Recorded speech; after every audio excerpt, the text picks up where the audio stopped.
Welcome to the program. I'm Jeff Schechtman. Ever since the post-war years, both fear and complexity have increased. Fear of the bomb, of communists, war, political assassination, 9/11, technology, growth and concentration of business, and the increase in the size and power of government.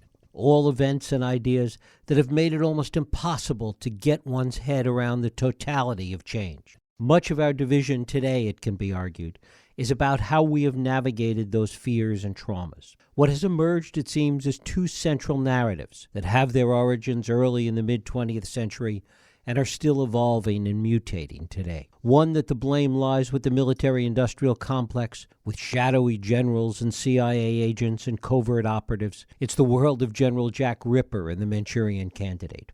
On the other side, the blame goes to governments, to faceless, nameless bureaucrats, educated elites who think they know better than what Nixon called the silent majority.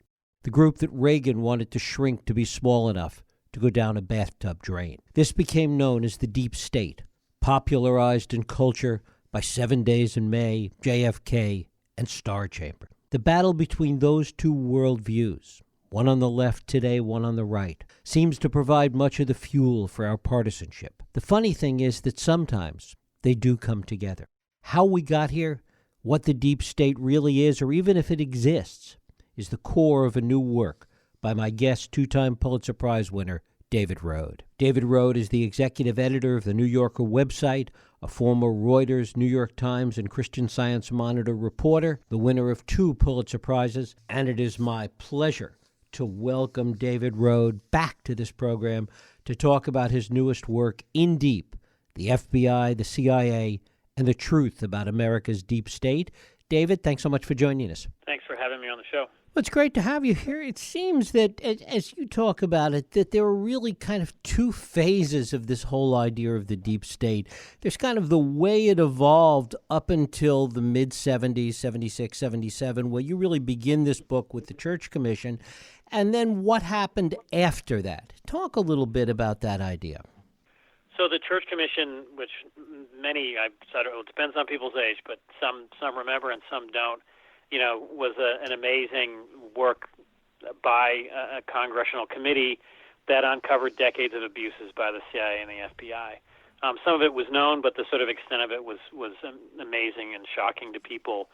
More than 500,000 Americans who were engaged in constitutionally protected political activities were investigated by the FBI, without court orders. The FBI infiltrated the groups and tried to steal information and then release it to discredit them. And it ranged from, groups on the right, such as the John Birch Society, to, on the left, Martin Luther King and the Civil Rights Movement. And then there was a whole raft of reforms that was created to try to, curtail the CIA and the FBI from engaging in these kinds of activities. And then talk a little bit about what the reaction of the country was as this became revealed during the Church Commission hearings. I think there was, it sort of shattered this myth, and we keep getting it shattered over and over again, of sort of American exceptionalism, that, that we thought the rule of law would prevail, and, it wasn't true. One of the people I interviewed was a guy named Fred Schwartz. He was one of the main investigators on the Church Committee, and it was interesting talking to him. Fred Schwartz's middle initials are A and O, so his name is F.A.O. Schwartz. I believe he's the 3rd or the 4th. So he is a member of the famous, wealthy New York family that had the famous toy store. And as he was interviewing CIA and FBI officials, he thought, as he was a blue blood, sort of Harvard-educated WASP, that he would identify more with CIA officials who at that point were very much Ivy Leaguers. And he said he found it blood-chilling talking to these CIA officials because they were so effective at lying. He really had no consistent ability to know when they were telling him falsehoods. And he was actually, he liked the FBI agents better, but they represented a different problem.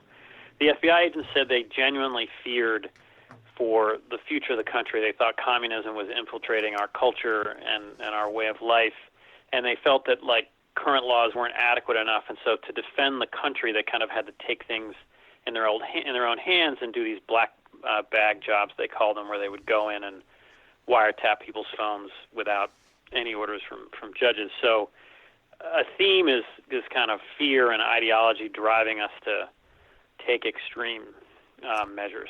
How much of this came out of the trauma also of the 60s, the Kennedy assassination, the assassinations of Bobby Kennedy and Martin Luther King, and all the other trauma that came out of Vietnam and the civil rights era? To what extent did that play a role in creating the environment for this? Another main character in the book is James Clapper. He was the director of national intelligence under Obama. He's now criticized by a lot of President Trump supporters. His father was an official at the National Security Agency, which does all of our eavesdropping. Clapper, joined the military, the Air Force, and then worked in the NSA. And he talked about watching cities burn in the late 60s. And one of the things the Church Committee found was that the National Security Agency was conducting eavesdropping illegally in the United States. And Clapper, he likes oversight. We can talk about this later. He claims the intelligence community now accepts it by judges, by members of Congress. There should be oversight. But at the time, he feared for the country's future. And he, said that the NSA was, the actions were improper, but again, it was motivated by this sense that the country was falling apart, and were foreign governments funding Vietnam War protesters, were foreign governments sort of funding different extremist groups. That wasn't true. These were our own problems, but it was interesting to talk to him about how people thought of this eavesdropping. Talk a little bit about the reforms that came out of all the revelations from the Church Commission and what was put in place and how effective it was. So it was a raft of reforms. President Ford started them and President Carter finished them. In terms of improper surveillance, a new federal court was created. It was called the FISA court, where a judge had to approve an FBI request to perform surveillance. A 10-year term was put on how long an FBI director could serve. J. Edgar Hoover had served for over 40 years and blackmailed politicians with information he had. Jimmy Carter signed into law the creations of special prosecutors who could investigate abuses by presidents or members of the executive branch. Inspectors general were created. They were to more look for waste and fraud, but again, they were sort of an independent agency.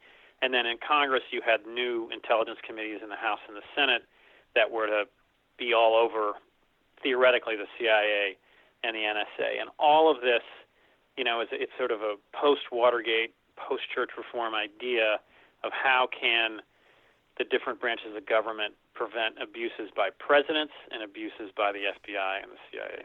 And yet, less than 10 years later, Iran-Contra happened. Yeah, and that's an example of, the White House working with the CIA to defy another reform. And one thing, and this is law now, was that, again, pre-church reforms, when the CIA conducted a covert operation, often the CIA director would just talk about it verbally with the president. Ford and Carter said no, there had to be signed covert action orders that mandated these covert programs, and then copies of those signed documents were given to the senior members of Congress from both parties, the senior members of both intelligence committees, and that did not happen in Iran-Contra. The Reagan administration sold weapons to Iran and used the proceeds to try to fund the Contras in Central America. Again, depending on the age of the listener, they'll know all this. But it was an interesting moment because there was a debate, and there were some conservatives who felt that the president should be able to do whatever the president wanted with the CIA, and that this kind of oversight by Congress of the CIA was infringing on the president's power to protect the country. That debate sort of erupted after Iran-Contra, but in the end, congressional oversight won. A young member of Congress at that point named Dick Cheney served on the Iran-Contra congressional committee that investigated all this. Cheney said what the CIA and Oliver North did was fine, but most Republicans sided with Democrats in saying, no, it was not fine. It was illegal. Congress should have been notified and should be notified. So the system stands after Iran-Contra. And part of the group of Republicans that felt that it was fine was not only Dick Cheney, but also people like Don Rumsfeld and Bill Barr and Anthony Scalia before he was on the Supreme Court. Yeah, there was a belief that, and Bill Barr, as our current Attorney General, articulated this in a speech he gave to the Federalist Society last fall. And Barr argues, and I think he sincerely believes, he's believed it his whole career, that the most important branch of government in terms of safeguarding the country is the presidency. And he argued that if you look at American history, at moments of crisis, of a natural disaster, or war or economic crisis, it's the presidency that saved the country. And we need a strong presidency to continue to hold the country together.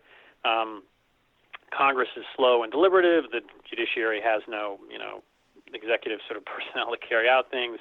And Barr argued that over the decades since Watergate, encroachment by the judiciary, a judge in California, temporarily blocking Trump's travel ban, he said it was an improper infringement on presidential power. And then he has backed Trump in arguing that Congress does not have access to White House records or even White House witnesses, such as Don McGahn, in terms of the impeachment or the Mueller investigation. And this is an amazing moment and argument. Liberals argue that this is crazy what Bill Barr is talking about, and that Bill Barr and Donald Trump are sort of shifting the traditional balance of three co-equal branches of government and elevating the presidency and giving it an amount of power that's going to be dangerous. What impact did 9/11 have on all of this? There's a shift. Instead of fearing, a rogue president as sort of lingered for many years after Watergate and Nixon, there was sweeping public support for President George W. Bush and the FBI and the CIA and the NSA to protect the country. My sense is that, the power that was lost after Watergate by the presidency is regained after 9/11. And if anything, George Bush goes beyond it. He carries out a warrantless mass surveillance program. Many people may have heard that term. That's, again, based on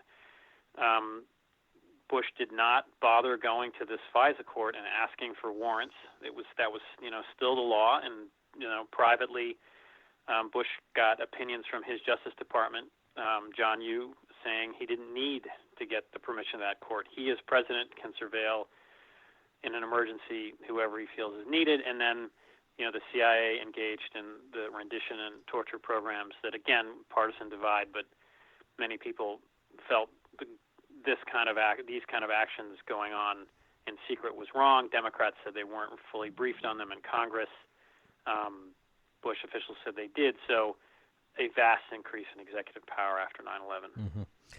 Talk a little bit about how this idea, this notion of a deep state emerged as it relates to so many of these events we've talked about, and particularly your conversation with Peter Dale Scott, who really evolved this idea in light of some of the things that we're talking about. Yeah, for decades, the term deep state was really used actually regarding the Turkish military. There was a sense that the military in Turkey was blocking the emergence of democracy there, and Peter Dale Scott, a University of California at Berkeley professor, wrote a book in 2007. The title, I believe, was The Road to 9/11.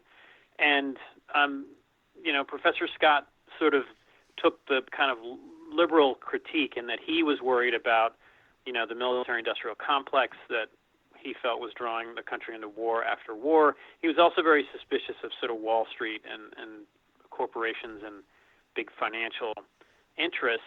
He ended up doing interviews on Alex Jones's InfoWars show, and Jones, as people may have heard, is a much more right-wing commentator who tends to delve into conspiracy theories.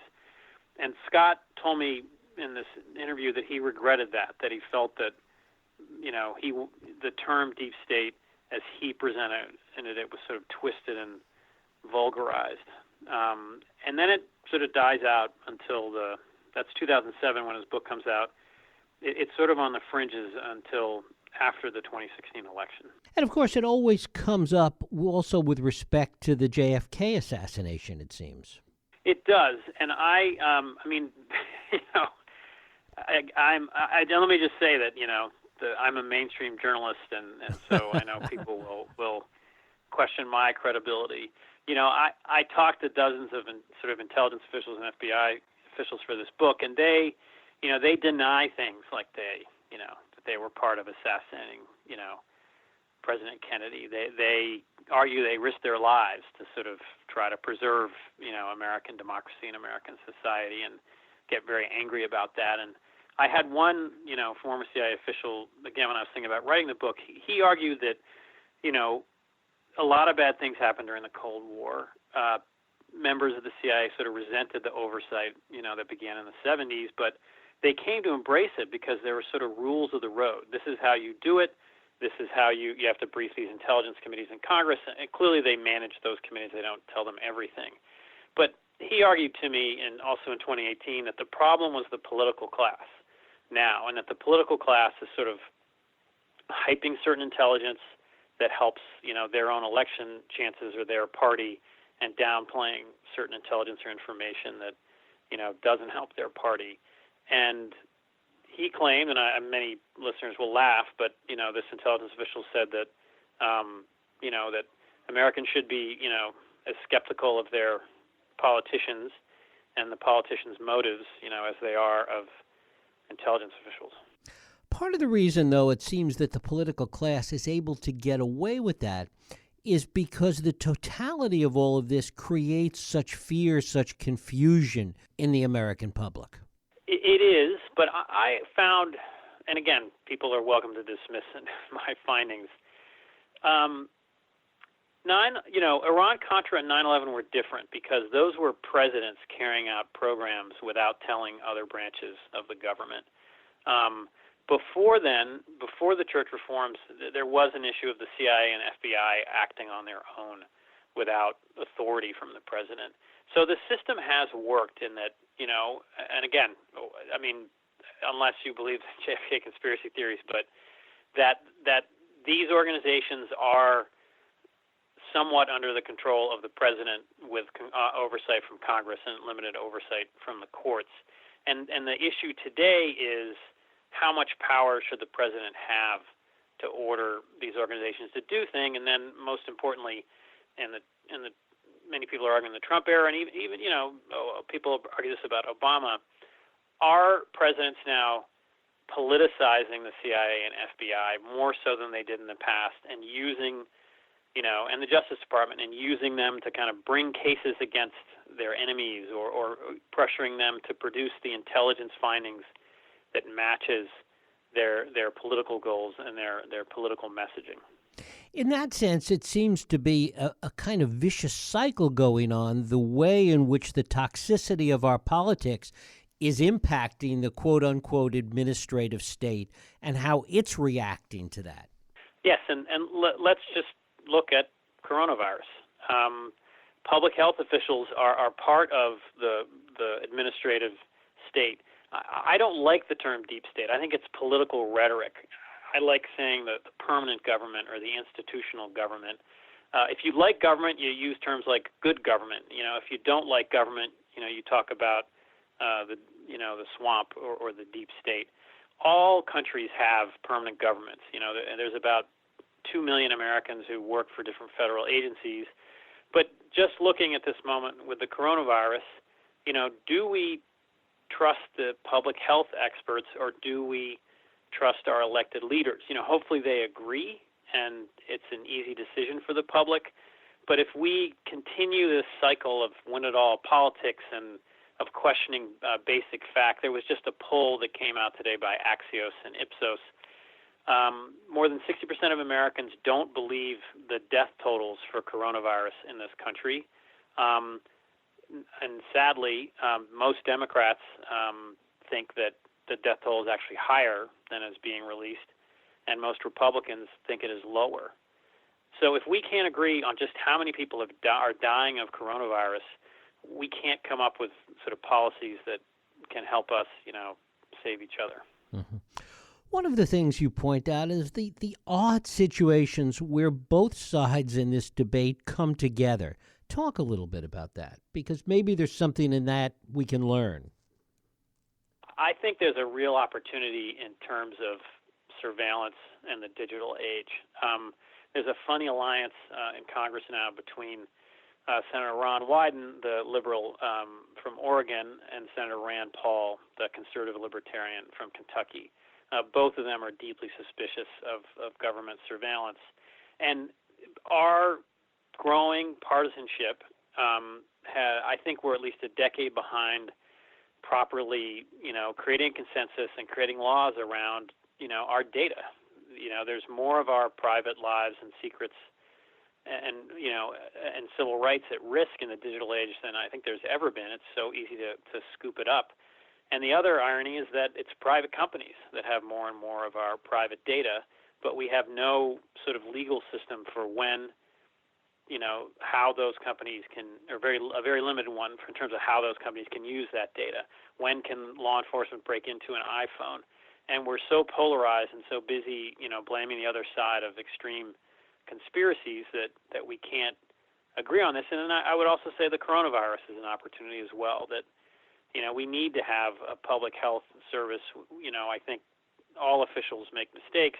Some government officials are bureaucrats. They fight for their budgets. They fight for their turf. But I guess I'd urge people to be skeptical of government officials, but try not to be cynical about them.